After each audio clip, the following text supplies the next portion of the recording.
میں نے کہا میں نے بہت گناہ کیے ہیں۔ قرآن نے کہا انہ کان توابا، یقیناً وہ بہت توبہ قبول فرمانے والا ہے۔ اللہ سے اچھی امید رکھیں۔ جابر بن عبداللہ انصاری رضی اللہ عنہ سے روایت ہے کہ میں نے رسول اللہ صلی اللہ علیہ وسلم کو ان کے وصال سے 3 روز قبل کہتے سنا، تم میں سے کوئی شخص دنیا سے اس حال میں رخصت نہ ہو مگر یہ کہ وہ اپنے رب سے حسن ظن رکھتا ہو۔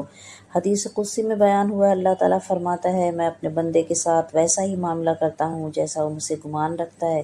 میں اس کے ساتھ ہوتا ہوں جب وہ مجھے یاد کرتا ہے، وہ مجھے خلوت میں یاد کرتا ہے تو میں اسے خلوت میں یاد کرتا ہوں، وہ جلوت میں یاد کرے میں اس سے بہتر مجلس میں اس کا ذکر کرتا ہوں۔ وہ میری جانب 1 بالش بڑھے میں 1 گز بڑھتا ہوں، وہ میرے پاس چل کر آئے میں اس کی جانب دوڑ کر جاتا ہوں۔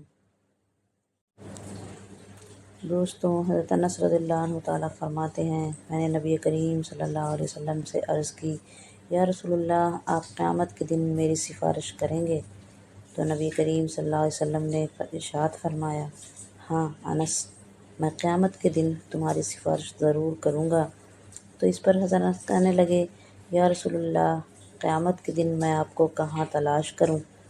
تو نبی کریم صلی اللہ علیہ وسلم نے ارشاد فرمایا سب سے پہلے پل صراط کے پاس دیکھنا۔